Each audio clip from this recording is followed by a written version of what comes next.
여러분 간혹 그런 생각할 때 있지 않아요? 좀 예배가 많다.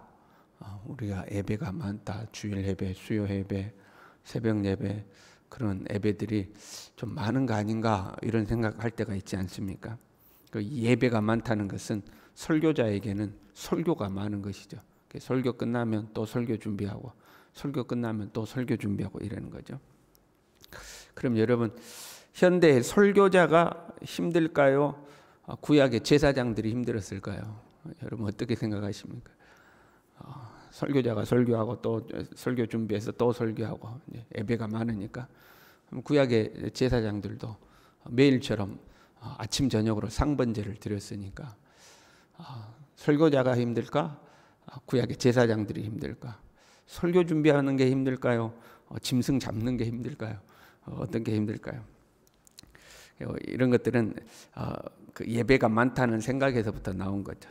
그런데 하나님은 이 제사를, 그러니까 예배를 굉장히 중요하게 여기십니다.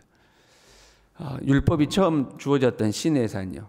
이 시내산에서 주어진 율법의 핵심은 제사에 있었죠. 5가지로 그 율법을 분류할 수가 있는데 거의 다 제사에 초점이 맞춰져 있습니다. 제사를 드리는 방법인 제사법, 어디에서 제사를 드릴 거냐, 성막, 언제 드릴 거냐, 절기, 누가 제사를 인도할 거냐, 제사장, 그리고 그 제사에 참여하는 백성들의 성결해야 됨, 성결법, 이렇게 5가지로 나눠지는데 다 제사에 초점이 맞춰져 있는 거죠. 제사를 소홀히 하는 것을 하나님을 멸시하는 것으로 여겼습니다. 엘리의 2 아들들이 제사를 소홀히 했잖아요. 사무엘상 2장 17절에 이 소년들의 죄가 여호와 앞에 심히 크면 그들이 여호와의 제사를 멸시함이었더라. 그냥 큰 게 아니고 심히 크다 이렇게 되어 있어요.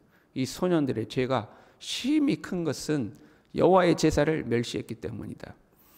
그리고 이 엘리와 그 아들들을 심판하시면서 이렇게 됐어요. 사무엘상 2장 30절에 나를 존중히 여기는 자를 내가 존중히 여기고 나를 멸시하는 자를 내가 경멸하리라. 나를 멸시했다고 나오잖아요. 이 소년들의 죄가 심히 크면 여호와의 제사를 멸시함이더라. 제사를 멸시한 거거든요. 그런데 하나님께서는 나를 멸시했다 그렇게 하는 거죠. 제사를, 예배를 멸시한 건데 하나님은 나를 멸시한 거다 이렇게.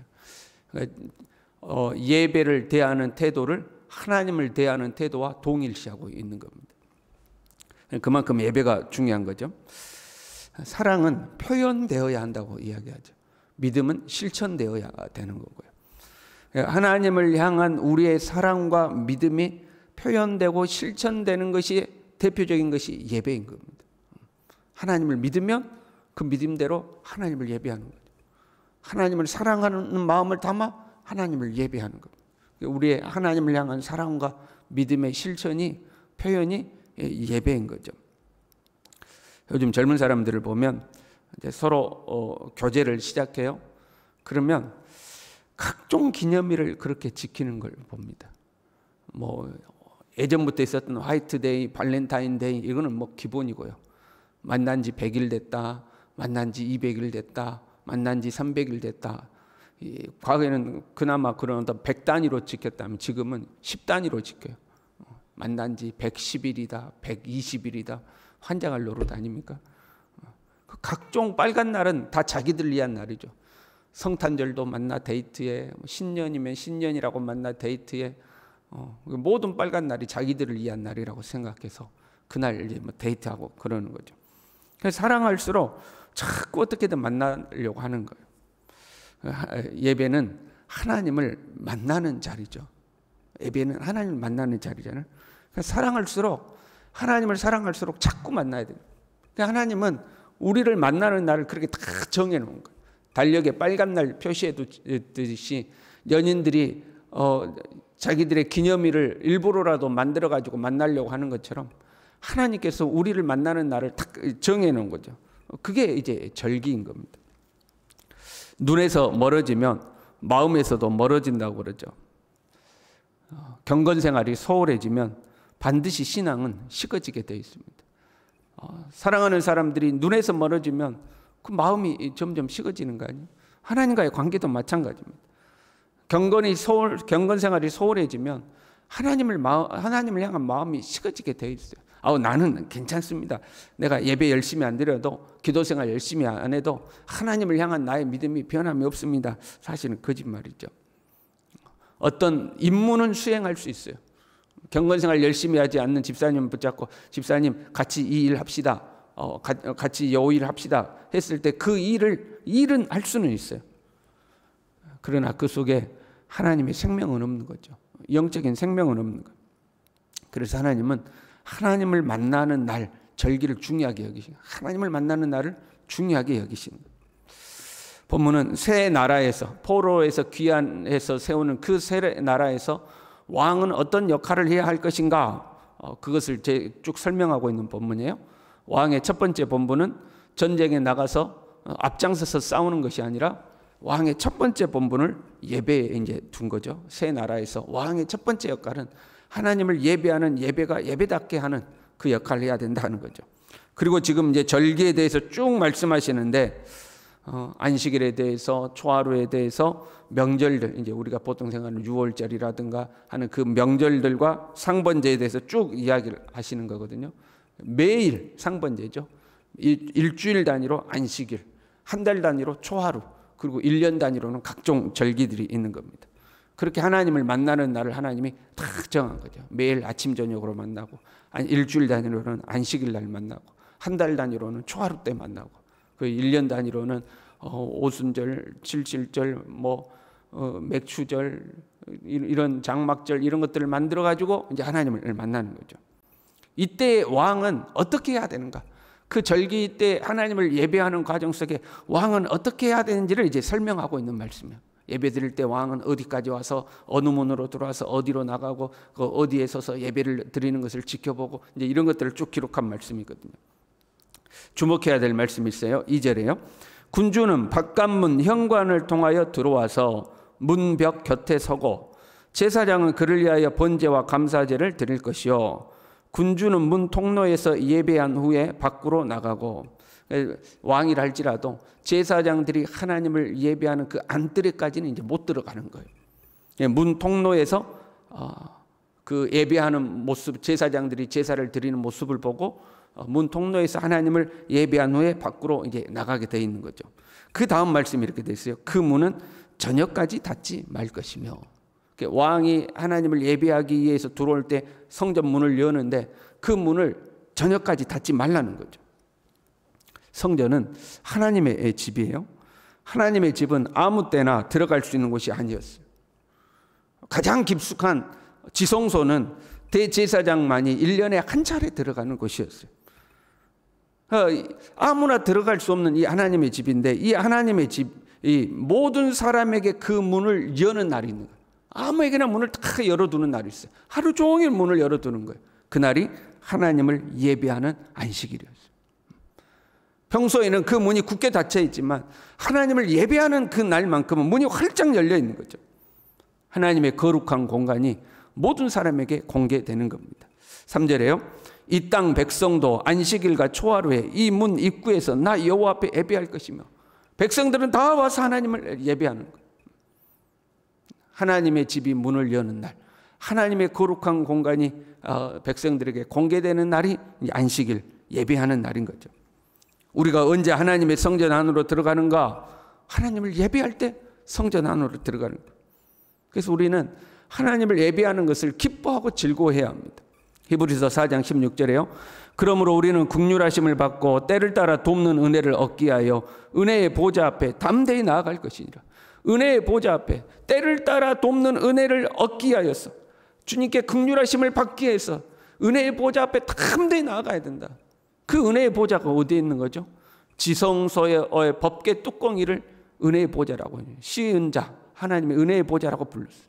그 은혜의 보좌 앞에 담대히 가라는 거예요.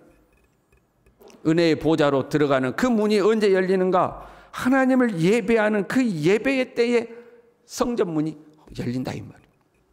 이 예배를 우리는 소중히 여겨야 됩니다. 그런데 예배가 반복되다 보니까 때로는 예배가 재미가 없을 때도 있고 지겨울 때도 있고, 그래서 우리가 예배를 정성을 다해서 드리지 않을 때도 있는 거죠. 어쩌다 한 번은 그럴 수 있을지 몰라도 이게 반복되어 가지고 예배를 소홀하게 되면 자칫 잘못하면 엘리의 아들들처럼 될 수가 있는 거예요. 이 예배를 우리가 귀하게 여겨야 돼. 내가 지금 하나님의 은혜의 문으로 들어간다 하고 생각해야 되는 거죠. 그 또 하나의 원칙이 기록되어 있어요. 우리가 읽지는 않았지만 9절에 보면 이렇게 되어 있습니다. 북문으로 들어와서 경배하는 자는 남문으로 나가고 남문으로 들어오는 자는 북문으로 나갈지라. 들어온 문으로 도로 나가지 말고 그 몸이 앞으로 향한 대로 나아가라. 하나님의 성전 안으로 들어올 때에 북문으로 들어온 사람은 쭉 직진해서 남문으로 빠져나가고, 남문으로 들어온 사람은 쭉 직진해서 북문으로 들어가라. 중간에 가다가 뒤돌아서서 오지 말라는 거죠. 직진하, 한 방향 앞만 보고 직진해 가라 하는 거죠.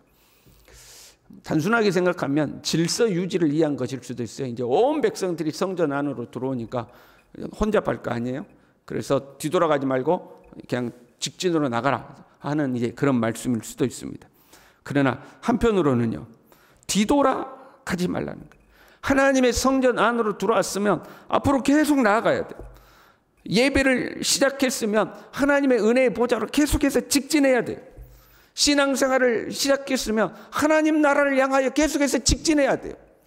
쟁기를 잡은 자가 뒤를 돌아보면 안 된다는 거예요. 직진해서 앞만 보고 가라는 거예요. 여러분, 그런 거 있죠. 우리가 이제 기도를 시작했어요. 그러면 기도를 시작하면 기도 처음부터 우리가 막 시작하자마자 은혜가 되고 그런 건 아니잖아요. 기도를 시작하면 마치 입구에 접어드는 것처럼 처음에는 그냥 이렇게 뭐 습관적으로 하는 기도가 시작되다가 어느 정도 기도를 쭉 하다 보면 기도가 뜨거워지고 그 기도를 통해서 하나님의 은혜의 자리로 나아가는 때가 있잖아요. 그 어느 은혜가 막 되려고 그러는데 시간이 다 됐다거나 뭐 딴 약속이 있었다거나 뭐 어떤 일이 있다거나 해서 멈추고 이제 뒤돌아가는 거잖아요. 그렇게 뒤돌아가지 말라는 거예요. 시작했으면 직진해서 끝까지 나아가라. 은혜의 자리에 도달해서 그 은혜를 지나서 은혜가 진정되는 자리에 나아가기까지 그냥 쭉 나아가라는 거예요. 앞을 향해서만 가라는 거예요. 예배를 시작했으면 하나님의 예배의 자리로 내가 쭉 해서 나아가야지 문 앞에서 미적거리고 서 있다거나 아니면 어느 정도 하다가 그냥 뒤돌아서서 예배를 그만두고 은혜의 자리로 나아가는 것을 그만두고 한다거나 그러지 말고 앞으로 쭉 나가라는 거죠. 요즘 우리가 예배 드리는 걸 보면 참 해찰이 많을 때가 많아요. 예배 드리는 걸 보면. 특히 핸드폰이 생겨가지고 여러분 예배 시간에 어차피 핸드폰 받지도 못할 걸 꺼놓으면 좋은데 그놈을 붙잡고 만지작했다가 들여다봤다가 뭐 했다가 그래서는 그 예배의 은혜의 자리로 직진이 안 되는 거죠. 예배의 자리에 탁 문에 들어섰어요. 성전 문에 들어섰어요. 그러면 그때부터는 하나님의 은혜의 보좌를 향해서 계속 쭉 짓기만 해야 되는 거예요. 어느 정도 오다가 벨 소리 난다고 뒤돌아 나간다거나 뭐 딴 생각이 나서 뒤돌아 나간다거나 그럼 뒤돌아가지 말라는 거죠. 새벽에 나오셨어요? 새벽은 구약에 하나님이 정한 절기에 굳이 비유하자면 상번제죠. 아침과 저녁으로 하나님 앞에 제사를 드렸잖아요. 상번제라고 할 수가 있어요. 여러분이 하나님의 예배의 자리에 나오셨어요. 이 새벽에도 하나님의 은혜의 보좌로 직진하시길 바랍니다. 앉아 있다가 문 앞에서만 미적거리고 가는 시간이 아니라 하나님의 은혜의 자리로 쭉 직진해서 예배의 중심부까지 나아갔다가 다시 서서히 밖으로 빠져나가는 그런 은혜의 시간이 될 수 있기를 간절히 바랍니다. 기도하겠습니다. 하나님 아버지, 하나님을 예배하는 것을 기뻐하게 하시고 하나님을 예배하는 것이 하나님의 집 안으로 들어가는 것임을 하나님이 우리에게 그 문을 열어서 우리를 환영하는 자리인 것을 기억하게 하시고 하나님을 예배하는 것을 즐거워하고 하나님을 예배할 때마다 뒤돌아서지 아니하고 머뭇거리지 아니하고 하나님의 은혜의 자리를 향하여 쭉 앞으로 전진하는 우리의 평생의 신앙생활이 하나님 나라를 바라보고 전진하는 그러한 신앙생활이 될 수 있도록 우리 모두를 붙들어 주시옵소서. 예수님의 이름으로 기도 올리옵나이다. 아멘.